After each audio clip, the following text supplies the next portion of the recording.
Welcome back to the podcast. You've probably heard me talk about a restaurant profit maximizer course, and it's certainly something that will really impact your bottom line if you check it out. With rising costs, especially for labor and inflation, you can't control these things. One thing you can control is your restaurant profit. And in this short but powerful course, I teach you all the ways that you can immediately impact your restaurant's bottom line and increase your profit. So interestingly, I just got a great quote from one of our podcast listeners, and she says, "Hi, Roger. I just finished your Restaurant Profit Maximizer course. I thoroughly enjoyed it and learned so much. I just wanted to thank you for what you do. We're about a year and a half from opening, but when we get closer to opening our restaurant, I will definitely subscribe to your Restaurant Rockstars Academy. So don't go anywhere. Once again, thank you." And that's signed Lisa H. Thanks, Lisa. This week's guest is Jean-Manuel Izaret, and he is with Boston Consulting Group, very prestigious firm, and he has done extensive research on the pricing models in restaurants. Now, that's really challenging because we have to continually add value to our guests' experience, especially times of short labor, while continually raising prices to keep up with inflation, of course, and rising labor costs. So how do we strike that balance? This conversation is going to dive deep into that, and we're going to talk about that value and pricing. But we're also going to cover the tipping issue in restaurants, which can be really contentious. So stay tuned. Don't miss this episode. Listen on. You're tuned in to the Restaurant Rockstars Podcast. Powerful ideas to rock your restaurant. Here's your host, Roger Bodwin.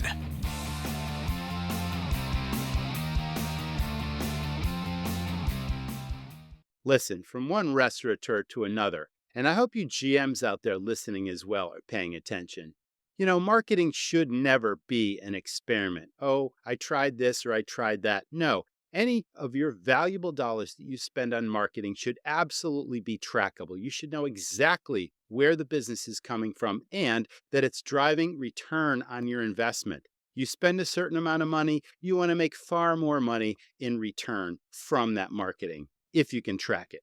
So pay attention. My friend Dyson runs a business called the Birthday Club, and his program is done for you because we know that everybody dines out on their birthday. It's a tradition. It's a celebration. But not only do they not come in by themselves, they bring many friends with them. They usually have free spending and large check averages. It's very profitable business. So why leave it to chance? Why let your competitors get all the birthday business? So again, the Birthday Club is a done-for-you program.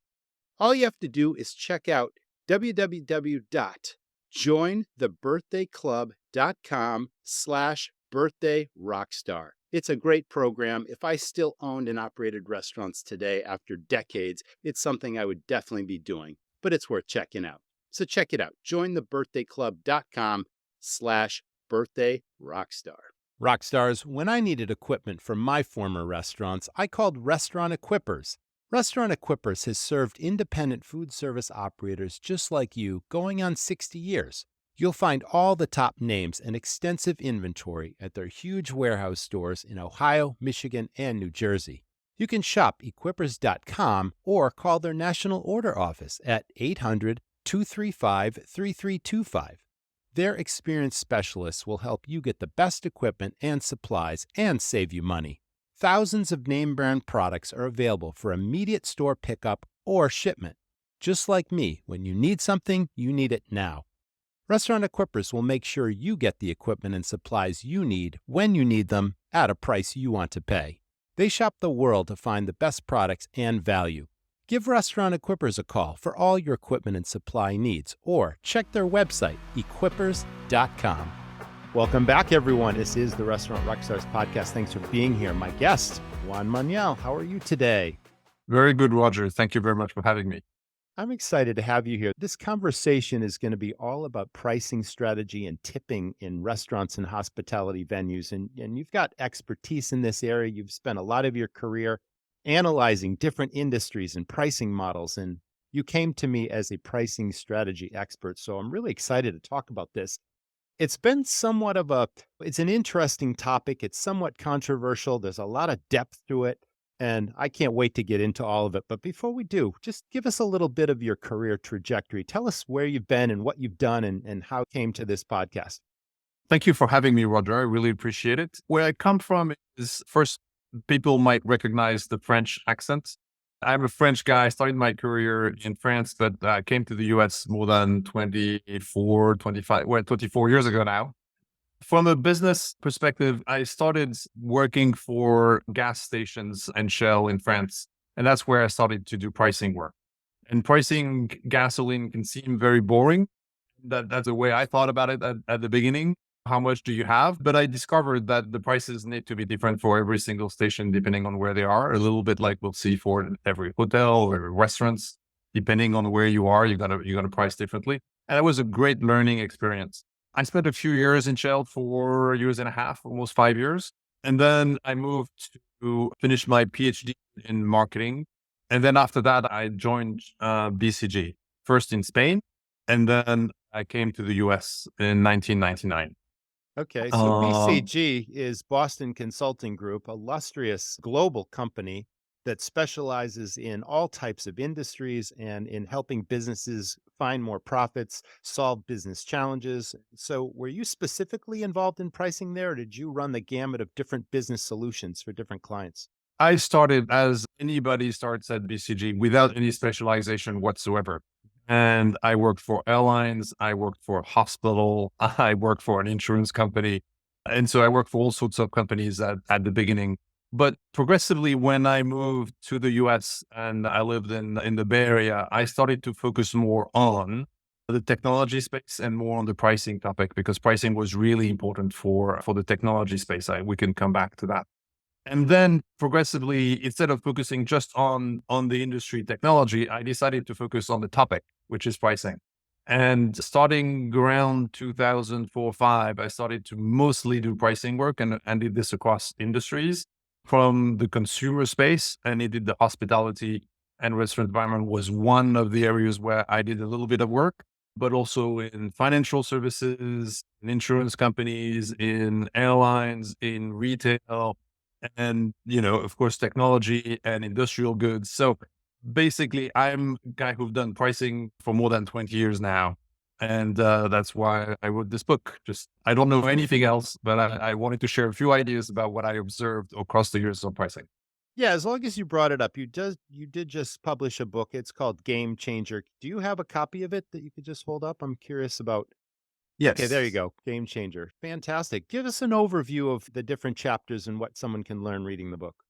The main thing I observed is the understanding people tend to have about pricing is one where they see this as one discipline that is very technical and quite complicated, but it's mainly one thing. It's just supply and demand. And that's how people imagine because that's the way it is taught, both in on TV when people talk about prices, they have one view about, oh, it's just a supply demand discussion. And when you study it in college, Econ 101 is just basically about that. And what I discovered working on pricing is that there's a lot more complexity in how you set prices. And what I distill in the book is I think there are 7 types of situations, 7 types of games, if you wish, that we describe. It's really like a sport. So trying to do pricing is just if you say, oh, I just want to be good at the ball sport, which ball sport are you really good at? Are you good? Are you trying to be good at baseball or basketball or soccer or football? All these sports are very different. And in different business environment, you have different types of pricing exercises. And in some places, pricing is just going to be based on your costs. And you just need to add your cost. That's in the construction business. If you build a house, how much work does it take and material to build a house? That's basically pricing for building in constructions. But other places, when you price a luxury watch, has nothing to do with the cost. And it's all about the value that consumers will see in the brands. And so there are 7 games. Maybe we'll come into what some of them are as we go, but I'm describing different situations and describing how people should price differently in these different situations. And that's why it's a game changer because sometimes people think they are in one game, but they should be in another game. Oh, that's very interesting. Oh, thanks for sharing that. As long as we're talking about pricing, obviously there's guest perceptions. When you walk into a restaurant, depending on the genre of the restaurant, if it's a five-star white tablecloth fine dining restaurant, you expect a certain level of service, you expect a certain quality of product and a certain pricing tier. And I think that's more in line with a luxury watch where there's an image or an aura attached to going to a certain restaurant. So that's at the upper end. And then you've got the lower end, of course, where people are more value oriented and the product quality isn't so high. Maybe the service is good, but the products, so everywhere in between. But mostly we're talking about changing the landscape of gratuities in wrestling. And that is such a big deal and take us recent history of where it's going and the ins and outs of it. Let's get into a real deep dive into this topic because it's fascinating. And there are restaurants that are successfully implementing this. I think Danny Meyer's restaurant group comes to mind. I've heard of Union Square Restaurant Group, I think pioneered this, at least in the New York City area. And he's obviously gone on to build his business. But that's really the only thing I know about this. And you're the expert. So take us through the whole thing, the history, where it's going, what it means, and how it's changing the landscape. Yes, it's been a fascinating story. I dived a little bit into this and going back into the history has been really helpful for me. So first, as a European moving into the United States, one of the first things you taught is when you go to restaurants, be generous on tipping. And that's because you have the same words in Europe. Tipping exists in the same way, but the magnitude of the tipping is very different and the purpose of the tipping is very different. And in the US, you get to understand that for many restaurant workers, tipping is most of their income. Whereas in Europe, it's going to be a complement to their income. And it actually works in the way the tipping is translated in French or German, for instance. In German, it's Trinkgeld. In French, it's pourboire. And that's what tipping means. And Trinkgeld means money for drinking. And pourboire is exactly the same thing. So it basically means we give you a little bit of money so you could have fun on Friday and have a bit extra money to spend to drink. Whereas in the US, the tradition has come to be so that a large proportion of the income will come from the tipping for service workers. So where did that come from? I was so surprised to understand where that came from. I had heard that the Americans liked the way the Europeans were doing this and they imported that practice into the US. What I discovered, many people knew this, but for me, it was a discovery, is that the start of the tipping history, as different from Europe, came after the end of the Civil War. And it basically came as some business owners decided that they still, and I'm going to interpret here, but didn't want to pay service workers who often happened to be Black service workers.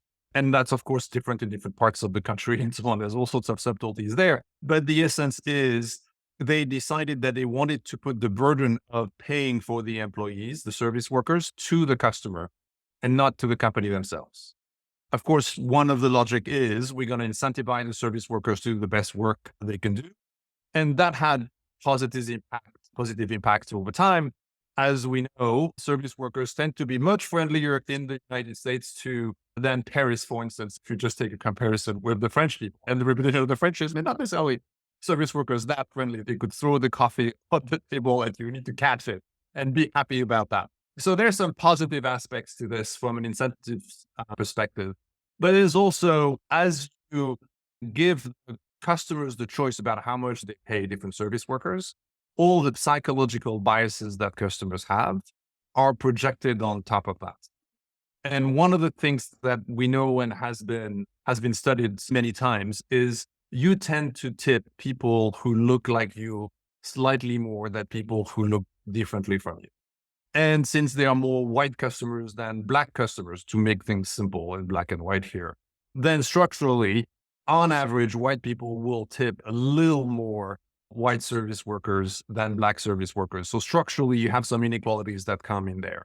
You also have all sorts of inequalities between men and women, between Latinos, and not like all the biases, the psychological biases that we know people have, essentially are projected into the pay that people receive. You have all sorts of other things about depending on what type of people work in different places and so on that have an impact. But basically, shifting the burden of paying employees largely to customers essentially projects the biases that customers have. Of course, not all customers have the same biases. And so some people might do the reverse to what I just described and so on, but I was just describing general averages. And it has been proven that the amount of pay was the differences happen even independently from when you correct for the quality of the service, if you wish, which is of course important to take into account. And so it's part of the many things that are in American society and in other societies about structural biases that you would have. And therefore, there's been a movement to try to correct that by having a lower proportion of the income being just due to tips and having more put into the fixed wages that service people might have.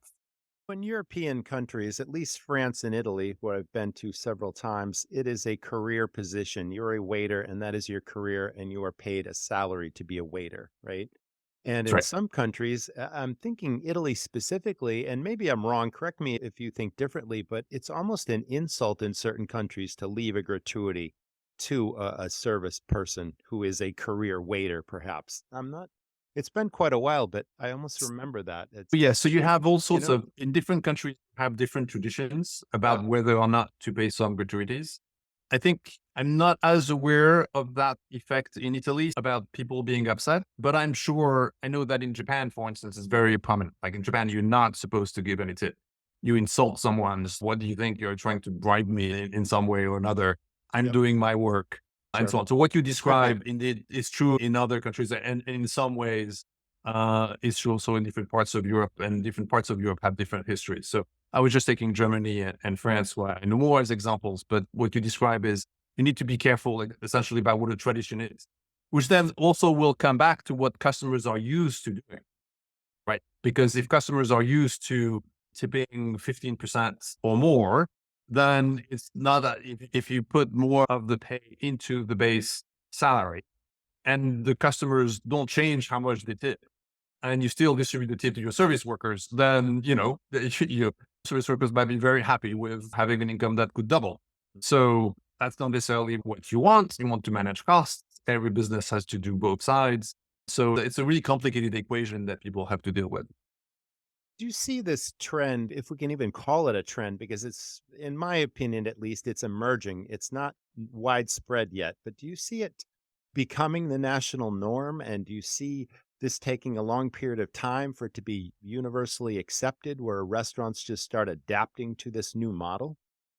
I think this is going to be, personally, I think this trend is going to be a way first for some restaurants to differentiate themselves, right? And so for any new trend that emerges, there's a set of businesses that take that trend and say, we are all about this. We do this better than others. Come to us because of that.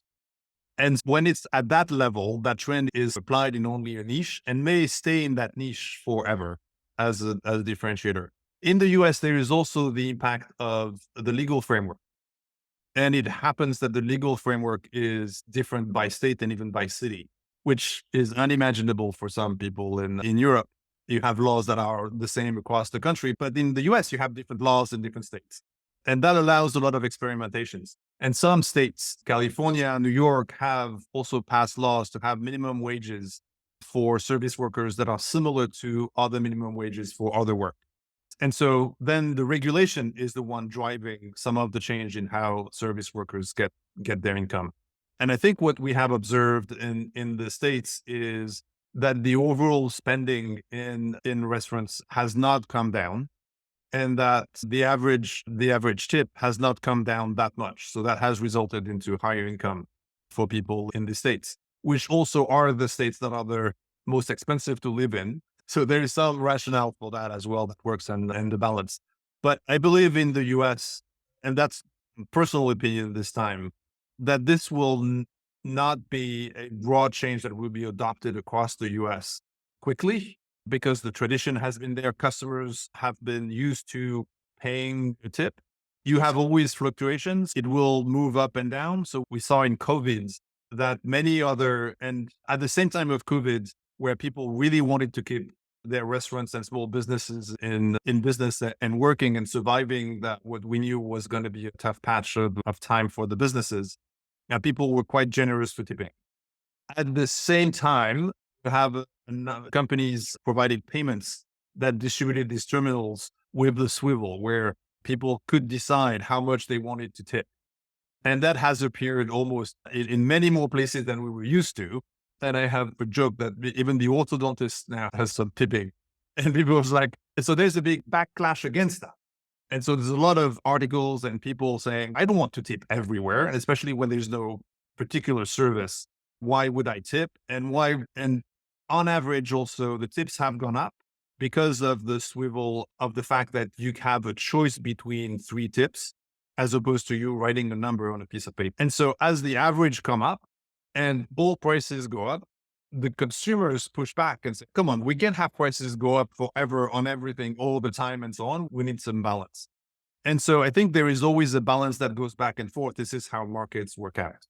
So I imagine that the tradition is so well entrenched in the US to have a pretty significant tip, twice or 3 times what the average tip would be in Europe. And people have been tipping this way for 50 years, 100 years. I don't believe this will change so much. But I believe with regulations, you could change a few things and have progressively the balance be that you have fairer practices for service workers in terms of how they're paid and more equity. And that will be a good thing in general. Let's unpack the guest's behavior and perception a little bit more. You mentioned 2 different things that are really interesting. The first was every time very little or any service is provided, you order something over the counter, the person takes something out of the refrigerator, they hand you a can of soda, and then suddenly you pay for it by sticking your credit card in the swiper, and it asks you, what tip do you want to leave? Exactly, right? Versus the full serve restaurant model where you're getting service, you're being served, you're provided with hospitality, and therefore you provide a gratuity. So that's something right there that I want to talk about. But to dive a little bit deeper, I think you've got some statistics, maybe even from the National Restaurant Association, that states that guests have a very high percentage of tipping based on this perceived obligation to provide a gratuity, regardless of the service provided. Is that true? Rockstars, in my restaurants, the fried foods were cranking out of the kitchen, but dealing with the fryer oil and cleaning hoods from all that grease, what a hassle. Not only the high cost, but the mess of changing and recycling oil, scheduling cleanings. You've got more important things to run a great restaurant. Well, that's where Restaurant Technologies comes in. They serve 40,000 restaurant and hospitality customers in 41 major markets across the U.S. They handle everything end to end, from delivering, filtering, monitoring, collecting and recycling your waste cooking oil. No more mess, safety hazards, workers' comp claims, or fried food quality issues. Plus, this frees up your labor and the cost to work on what matters, putting out the best food. Restaurant Technologies also eliminates the need for scheduling third-party hood cleanings. AutoMist can reduce the risk of fire with automated hood and flue cleaning, hassle-free. Restaurant Technologies customers can save 10 to 15% on their insurance premiums and even get bonuses for any new customer referrals. Control the kitchen chaos with Restaurant Technologies. Go to rti-inc.com or call 866-399-3639 to get started today. Listen, hospitality is constantly evolving. At the 2024 National Restaurant Association show, you'll find everything you need to plate up success for your operations. Whether you're looking to satisfy shifting diner expectations, navigate razor-thin margins, or capture data-driven strategies to boost marketing or offset labor challenges, take it from me, the show has your missing ingredient. See tomorrow's ideas come to life and explore over 900 product categories, from award-winning food and beverage items to innovative back-of-house equipment and technology. Believe me, this show is huge. Visit the official show website at www.nationalrestaurantshow.com and register with promo code PODCAST24 to save $55 off the current show rate. To stay on top of your business and ahead of what's next in hospitality, it's the biggest show for food service, only in Chicago, May 18 to 21.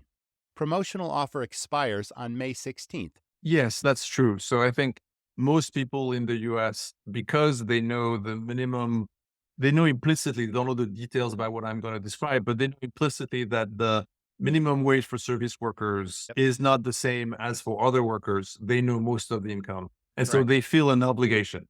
And so you have essentially in people's minds 2 components to the tip. There is what I am forced to give because I need to get these people paid, and that's just fair. And then the component about how good was the service quality.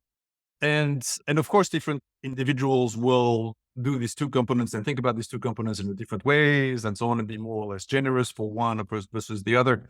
But I think it's important to distinguish these two, because one is the, the minimum you have the right to, because every worker, no matter how they deserved respect for the work they do. And then there's the extra bonus. The bonus, if you have like the comparison to other people's wages, is you have the base pay and then you have your bonus. And depending on different industries, the bonus could be just 10 or 20% or 15%, or sometimes only 5%. And sometimes it could be 100% in some sales organizations. And I don't want to talk about investment bankers that have bonuses Yeah. but so you have different proportions in different industries, and people know that. And so in their mind, when they are in a restaurant, they will also think about these two components: a minimum plus, am I really satisfied with the service? Was that person really fantastic to spend time with? That's how I've always looked at it. And it's a personal bias of mine, and maybe a lot of people share this and maybe not, but when I go out to eat with my wife or with friends, I will tip generously if the hospitality is exceptional, if the service is exceptional. If it's average service or I had a bad experience that was not beyond the server's control, but if it was the server just being indifferent or lackluster, I'm not going to tip on that. But yet, here's the flip side of the equation. The service personnel, I've noticed, have developed this sort of expectation or sense of Mhm. entitlement that just because I'm going through the motions of bringing you the food and taking your order, I should receive 20% off the bat. It's almost that example you gave of in France. I'm going to throw the coffee at you and you're going to like Yes. it. Have you seen that? It's like there is an element of our industry that has an expectation that I must receive a nice tip just because I'm doing the job. Not a great job, just doing the job. That's so yes, that happens, right? And this is also, I think, linked to COVID's periods where people have tended to be more generous. You tend to get, we all get used to the numbers we see the closest. And so if your income went slightly up in one way or the other, then, or if your tips went on average a little bit up, then you end up expecting that. But that the market forces are what you describe are exactly what realigns this. Having a free market and having customers basically at some point say, sure, you expect 20%. You were not very nice. Maybe you're in a bad mood, but I've been coming this once a week for a month now, and you're always in a bad mood. Yeah. So Right. then there is something about that. And maybe when you don't get to 20% and you get to 15% and so on. I think it's a nice equilibrium. So and that tendency that you will describe will depend very much locally. So one of the things we haven't talked about, but I want to highlight, and one of the learnings we've seen across industries is very often the behaviors of prices are very different in different places. And you need to understand the local dynamic. And that sense of entitlement might be somewhere in some restaurants, entrenched in some service workers, and it will be completely absent in many other parts of the country and many other types of businesses. Now, you don't live everywhere. You don't go everywhere. So you only live and go to restaurants in the places where you live and you spend time. So you only have access to a biased sample, if you wish, out of all the samples that are there. Yeah, I travel quite a bit and I get a chance I speak across the country at a lot of different industry events. So I eat out quite a bit when I'm on Okay. the road. And in my experience, don't get me started, but there are service personnel that I consider to be what I call order takers, right? Okay, they give you a Yes. menu and they let the customer decide what sounds good to them. They take the order, they put it in the point of sale system, they deliver the food and give you the check at the end. And that to me is an average, ordinary experience that does not deserve a Mm. generous tip versus the people that are so well trained that they're taking on what I call the magical journey. They're telling you everything that they know That's right. that you will enjoy and appreciate about that restaurant. They tell you about product knowledge. They tell you what's interesting and unique about the restaurant, and they make you feel like you're a regular, even though you're a first time visitor. That deserves a That's generous right. tip. So completely, that's the way every business should work. And on average, it tends to work this way, which is you have the average service, the average quality of a product that deserves an average price. And then the exceptional service, the exceptional product deserves a higher price point. And I think as an individual, we should feel that we should encourage this. because that makes overall society better, right? If you're really generous with your tip, you're going to encourage people to offer the better service, and that will get everything to be better for everybody down the road. Yeah, and I think that creates retention as well, because I That's right. know in my own experience, our culture was hospitality, family, and fun. But everyone enjoyed working together. They enjoyed making friends with the guests each and every day. Yes. They made very good Yes. money, and we had a very low turnover just because it was a great, fun environment that was also lucrative. And if they were there for the right reasons of delivering great service and understanding what hospitality is all about, and if they really enjoyed it, then they stayed a long time. And that was my experience. And I think that's every operator's goal, is to lower turnover in a high turnover industry and keep people happy. So that's a perfect segue into how this model really works. If we're now paying people higher wages and eliminating or lessening the tips they make, how does this translate into it working in a vast variety of restaurants? Because there are those very profitable restaurants with good profit margins, and a lot of this industry has very low profit margins, especially post COVID. As we emerged from COVID, Yes. profit margins shrunk. And now it's like we're seeing these crazy things like add-on surcharges that we've never had before, that a customer sees that on the bill and it puts a bad taste in their mouth, or they have to question it and they're wondering, why is there a surcharge Mhm. for this, surcharge for that? Tell us about your experiences, what you've seen there, guest perceptions, and how the model can work for a wide cross section of restaurants if we're eliminating tips or lessening them.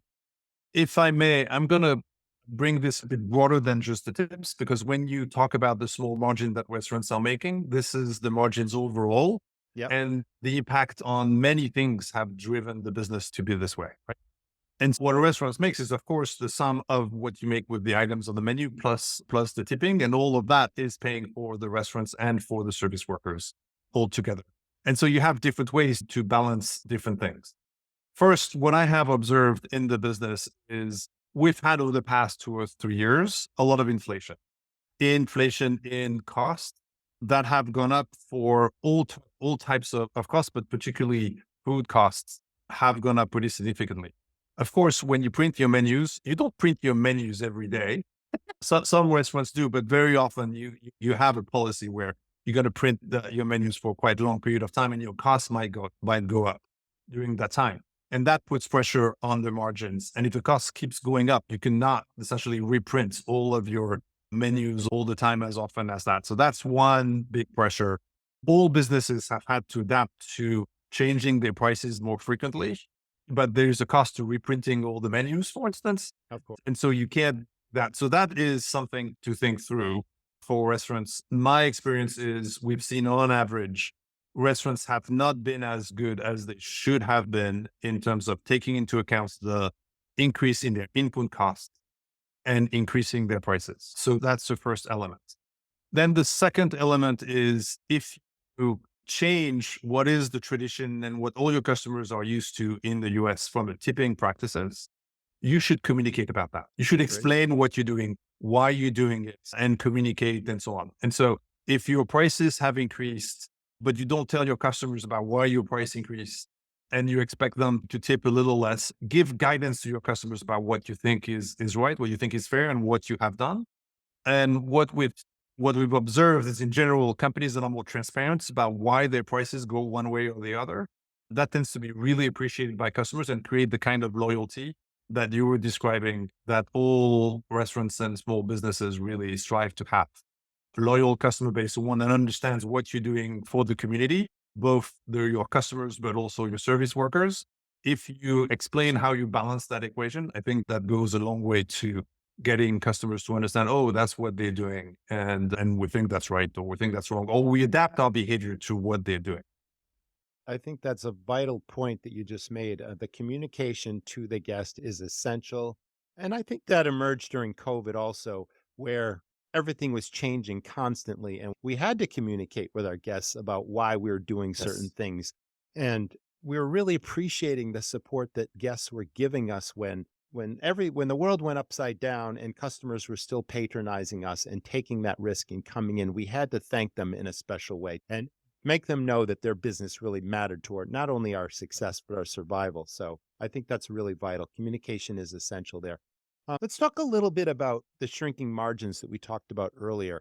There are a lot of restaurants out there that are not maximizing profit on their menu. Profits are all over the place in different categories, and the spread in each category between items is many dollars. And what restaurants aren't realizing is a lot of their most popular or biggest sellers are oftentimes their least profitable items that are taking sales away from higher profit items. And if they were able to tighten that menu and make sure that the profit spread was not dollars and it was more like 80 cents here or there, I don't care, they're going to have a lot more money at the end of the year on the bottom line to perhaps implement this type of a policy, because that Yes. margin thing is still a huge problem. And they could find a couple $100,000 of extra profit at the end of the year based on making sure they're maximizing their menu profit, especially with inflation and highest labor costs ever, that we can't control those variables, but we can control our menu profit if we just really dial it in. And that might That's pave the right. way for paying a higher wage and adding more value to the guest and giving them the option of what they leave, if they leave a tip on the table. I think that would go a long way also. Yes. Thank you for going into this. I think it's really important to think through very carefully about the price of every items in the menu.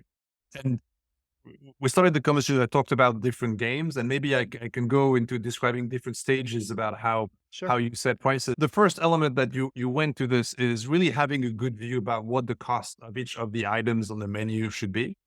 And your price should always be above your cost.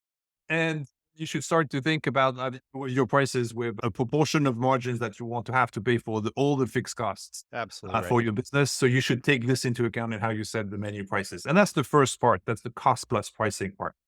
But then there is, of course, the fact that you are always a restaurant with some competition around you, and customers have choices. And so you need to take into account where the competition is. And that will move prices slightly up or down depending on how the market will be.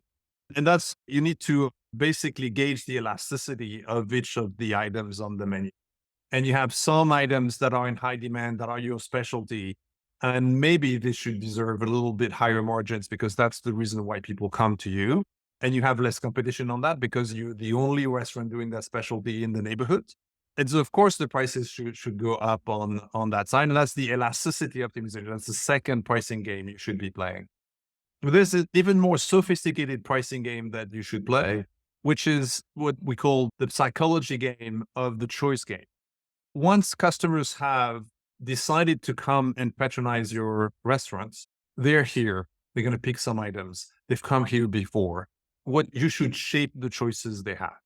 You should shape the choices so that they may try a new item on your menu and having it priced be maybe with some promotions or some things, or the service workers telling people, hey, we have this new thing and so on, you should try it and so on, and to drive your sale. And so the combination of prices with the incentives will matter here. And very often I found that I was at a great sushi place that my wife said the other day, hey, we should go, this have fantastic sushi. I live in Berkeley and so on. And it just came in, it was probably 6 months since they started. Excellent sushi. And I look at all the rolls and there's 3 prices for the rolls that vary by $1. And there's 2 pages of rolls, an extraordinary variety. Rolls I had never seen before and so on. There's probably something like 48 rolls on that page and so Amazing. on. And I see only 3 prices all be within $1 of each other. And I'm thinking, there has to be one that is maybe a little better than the other. You could create some range. And even if the cost is exactly the same, and driving some choices and observing how people order one versus the other over time. And so one of the mistakes that many businesses make, and small restaurants are often in the same spaces, you don't vary your prices enough. And so if you look at other businesses that have a choice in what people can buy, and even not far from hospitality, like in the thing about Starbucks, the different prices of the item between the black coffee you could have and the extra spice that you could get is a factor 2 or 3 and sometimes more. And we know we have a lot of diversity of customers, all with different means. Increasing the range of prices on a menu and having some priced in a more value-based and some others priced at the high end to try to see and to be the exceptional things that customers will try once in a while, or customers that are more well off take more often. That often is a way to have a little more profits. And in the end, you could, when you optimize these prices, get 3 to 5% more revenues in. And that flows to the bottom line because you have roughly the same costs. And that's a way to ease a little bit your margin problem you were talking about. Absolutely. I agree with that.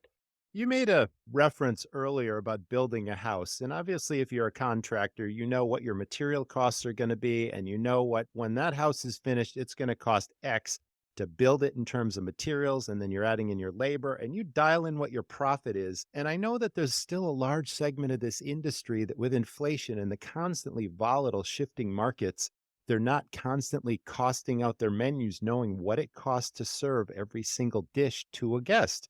And that's at their peril because some items are profitable and now some items may not be profitable at all.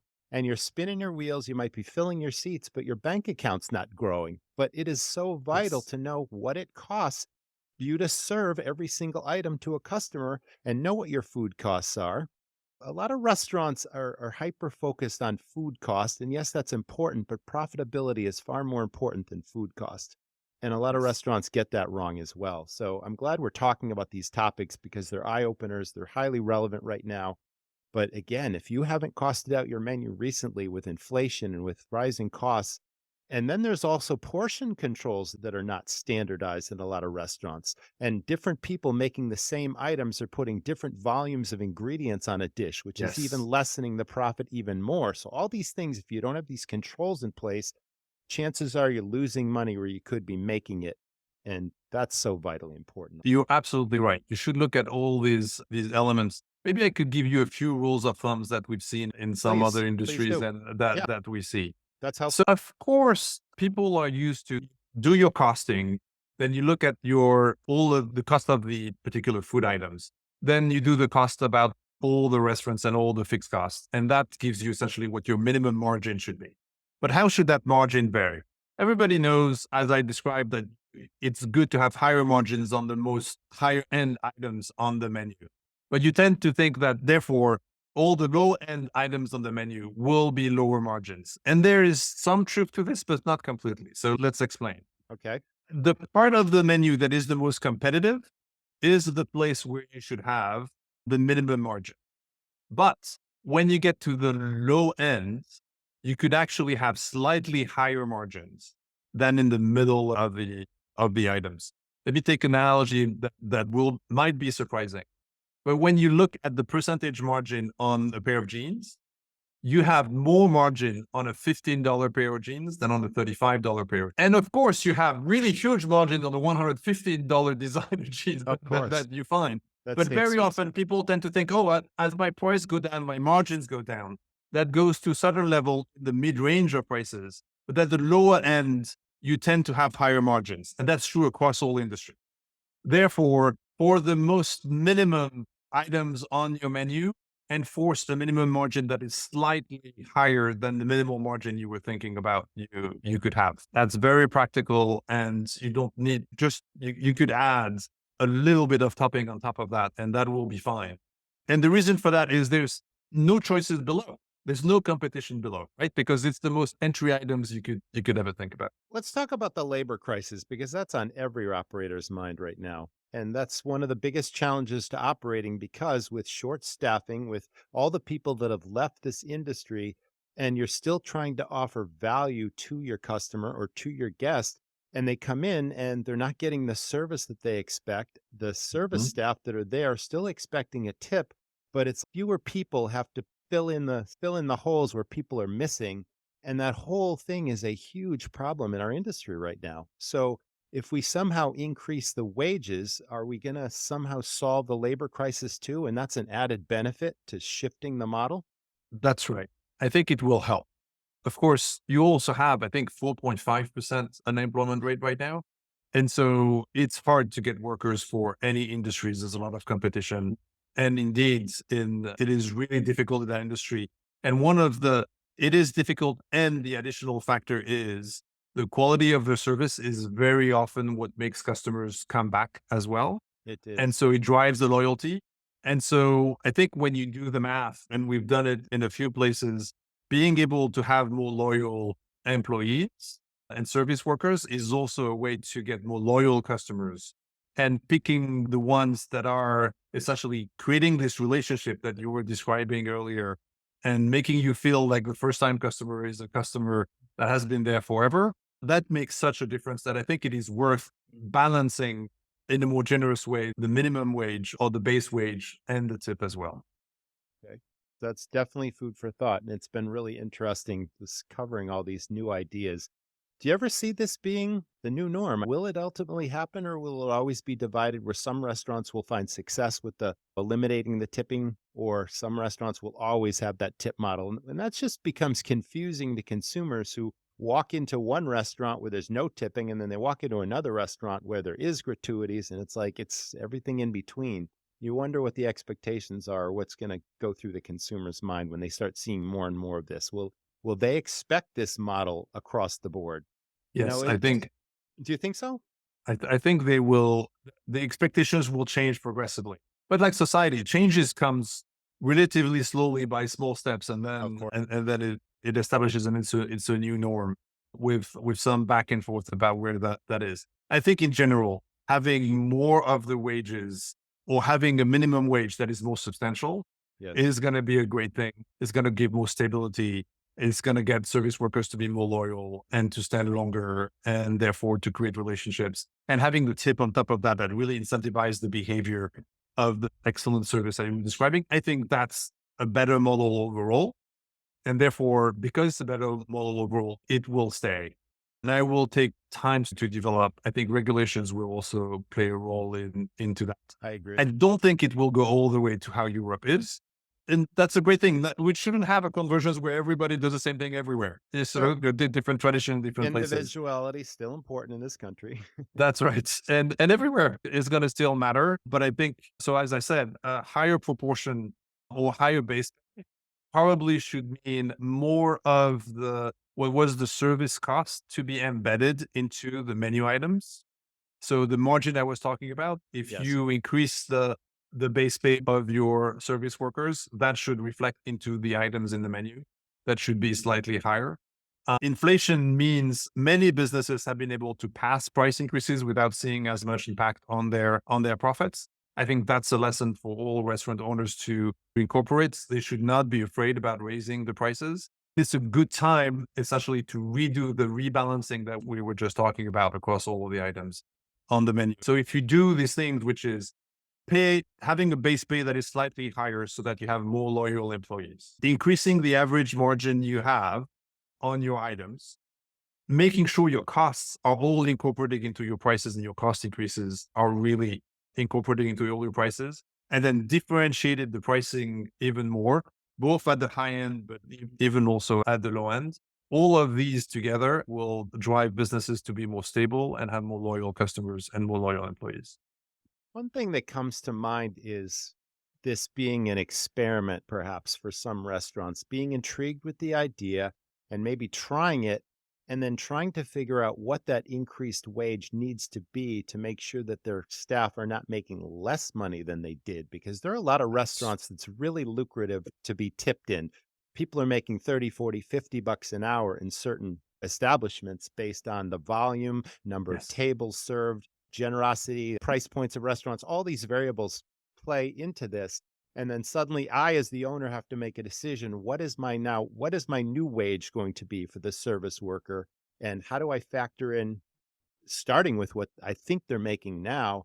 And can I make my margins work when I'm raising my wages and I'm also increasing my payroll taxes based on higher wages and all Yes. these things?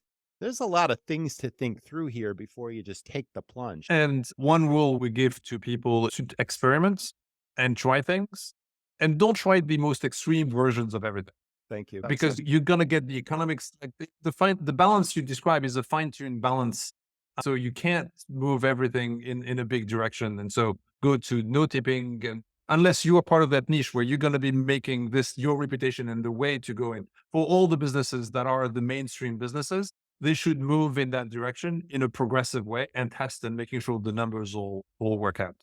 But it's also, don't try for a week to see if it works. You need enough time to see the impact and have simultaneously good communication to your customers about what you're expecting to be and what you're trying to do.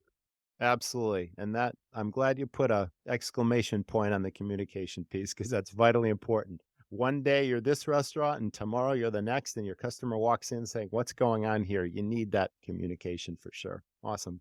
Yes. Wow. What a fascinating discussion, Jean-Manuel. This is really a great conversation, and I really appreciate you being a guest on the Restaurant Rockstars podcast. It was my pleasure. Thank you very much for having me. Really appreciate it. Absolutely. Again, our audience, thank you so much for tuning in. That was the Restaurant Rockstars podcast. We can't wait to see you in the next episode. So stay tuned. I got to tell you, it really pains me to see restaurants fail. And it pains me just as much to see restaurants with shrinking margins, with rising costs, and being tied to their business 24/7 because they can't afford to pay what I call a leader or someone to help them run their business. And that is so important today, working on your business versus in the business. I travel the country. I've coached lots of restaurants. I speak to lots of different restaurant people, and I hear the same thing. Why don't my staff respond to what I expect them to do? Why do they not show up for shifts? Why am I not making any money, even though I have a busy restaurant? What can I do about marketing? It's like, what's proven? Now, these are all very logical questions, but the answer really is having a system or a series of systems where all of these things are dialed. I've spent 23 years starting restaurants and operating them to success. I've been in this business for 30 years, and the Academy is everything I've learned about these systems and running a business, not running a restaurant. What are these foundational systems? Cost controls and maximizing profit, knowing your prime costs, knowing what your sweet spot for inventory, food, beverage, and labor costs. These are really, really important things. More importantly, it's about costing out your menu so that you know exactly how much it costs you to serve every dish to every guest. That's the finance piece of the Academy. We have something called Sales Stars, which trains everyone, whether you've got a full-serve sit-down restaurant or you've got a fast casual, quick-serve, or food truck. It trains anyone who interacts with a guest every day to recognize opportunity, to have product and restaurant knowledge, to make friends with your customers, and to make suggestions that we all know the guest will enjoy and appreciate. That doubles and triples check averages. That's a system in the Academy. There's a marketing section that is not about an experiment. It's not about throwing thousands of dollars out the window hoping something will work. These are proven ideas that I used in all of my restaurants that cost very little money, but they proved to have ROI. Best of all, they were trackable. I knew exactly where this business was coming from, and it delivered ROI, or return on investment. Even if you're starting a very first restaurant, this is everything you need to know to literally start your business, open the doors to that business, put the systems in place, and run it profitably and successfully. So now, the Academy also includes 25 free memberships for anyone on your team so that you can say, hey, go to the finance section and learn this, put this in place, and I'll give you an incentive for doing so. Help you run your business. It's about creating a real brand and running a business. And everything I'm talking about is in the Academy. So check it out at restaurantrockstars.com. Thanks so much for listening. We'll see you in the next episode. Thanks for listening to the Restaurant Rockstars Podcast. For lots of great resources, head over to restaurantrockstars.com. See you next time.